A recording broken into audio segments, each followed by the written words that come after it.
Presiden Joko Widodo resmi mengeluarkan kebijakan pemberlakuan pembatasan kegiatan masyarakat atau PPKM darurat untuk memperketat aktivitas masyarakat dalam pencegahan penyebaran COVID-19 yang semakin meluas di Indonesia.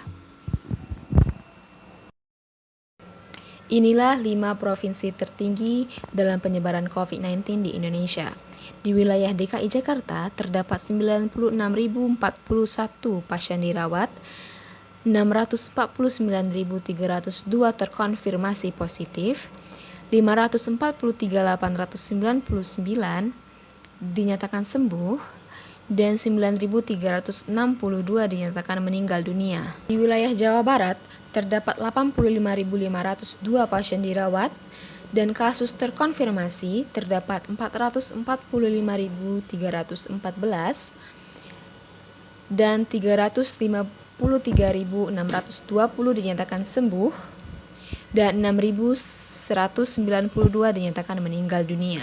Kemudian di wilayah Jawa Tengah terdapat 50.943 pasien dirawat, 288.974 dinyatakan terkonfirmasi, 225.307 dinyatakan sembuh, dan 12.724 meninggal dunia.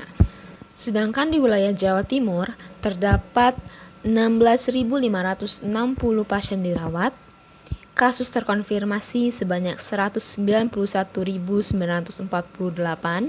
pasien yang dinyatakan sembuh sebanyak 161.567, dan meninggal dunia sebanyak 13.821. Kemudian provinsi tertinggi terakhir yaitu Kalimantan Timur terdapat 8.487 pasien dirawat, 84.814 terkonfirmasi COVID, 74.302 dinyatakan sembuh, dan 2.025 dinyatakan meninggal dunia.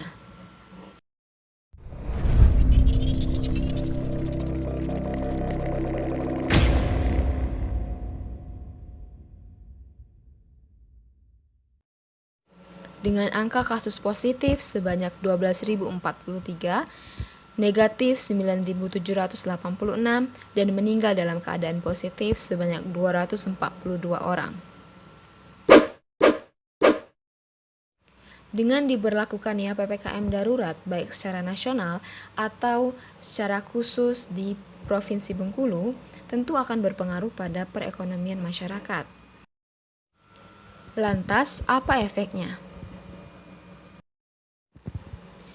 Pemerintah melalui Kementerian Keuangan telah mencatat setidaknya ada beberapa dampak utama merebaknya COVID-19 bagi perekonomian Indonesia. Menteri Keuangan Sri Mulyani mengatakan ada 3 dampak besar ekonomi pada pandemi COVID-19. Yang pertama, berdampak pada konsumsi rumah tangga atau daya beli masyarakat yang jatuh. Kedua, investasi ikut melemah di tengah ketidakpastian pandemi COVID-19. Dan terakhir, ketiga, pelemahan ekonomi seluruh dunia yang membuat ekspor Indonesia terhenti. Maka dari itu, melalui video ini saya akan membahas tentang strategi marketing di era pandemi COVID-19 sebagai pelaksanaan program kerja KKN Mandiri periode 94 Universitas Bengkulu.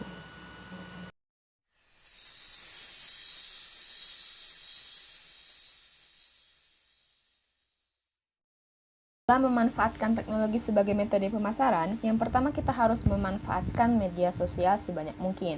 Karena di Indonesia sendiri, pengguna media sosial itu mencapai kisaran 61,8%. Sehingga dengan menggunakan media sosial dengan baik, tentu kita akan menambah peluang konsumen dari yang sebelumnya. Yang kedua, kita harus memperlihatkan dan memperhatikan kehigienisan dan keamanan produk kita, mulai dari proses pembuatan, pengemasan, hingga pengiriman. Terlebih lagi dengan kondisi pandemi seperti sekarang, tentu dengan memperlihatkan hal-hal demikian akan membangun kepercayaan para pelanggan dan calon pelanggan. Yang ketiga, dalam menggunakan teknologi sebagai metode pemasaran, tentu kita harus menggunakan keyword atau kata kunci yang sesuai.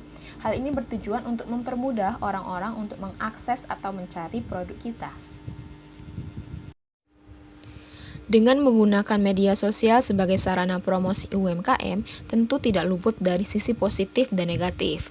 Sisi positif dari media sosial antara lain jangkauan koneksi ke seluruh dunia, mempertemukan orang-orang dengan ketertarikan yang sama, berbagi informasi secara real time, dan dapat mencapai target pasar, serta peningkatan sirkulasi informasi. Sedangkan, efek atau sisi negatif dari media sosial sebagai metode promosi UMKM antara lain adalah rentan terjadi kesalahpahaman, cybercrime atau kejahatan dunia maya, dan resiko penipuan dan pencurian identitas lebih besar. Dalam kondisi pandemi seperti sekarang, untuk meningkatkan penjualan UMKM, selain menggunakan media sosial sebagai media promosi, tentu harus mempererat hubungan dan targetkan pelanggan setia. Customer relationship ialah strategi pemasaran terbaik dalam mempertahankan klien, konsumen atau pelanggan yang telah ada dengan cara mengelolanya agar melakukan pembelian berulang, sehingga konsumen tidak akan lari ke kompetitor lain. Pembangunan hubungan dengan pelanggan ini bisa berupa pelayanan fasilitas informasi yang lebih lengkap untuk konsumen. Penyediaan fasilitas informasi yang diberikan bertujuan agar pelaku usaha dapat terhubung dengan konsumen, serta membangun kedekatan dengan konsumer lebih erat. Kemudian, dalam mempererat hubungan dengan konsumen atau membangun customer relationship, dapat mempraktekkan hal-hal sebagai berikut. Yang pertama, tingkatkan komunikasi dengan pelanggan dengan menjangkau pelanggan atau konsumen menggunakan media sosial yang mereka gunakan. Yang kedua, memintalah feedback secara teratur.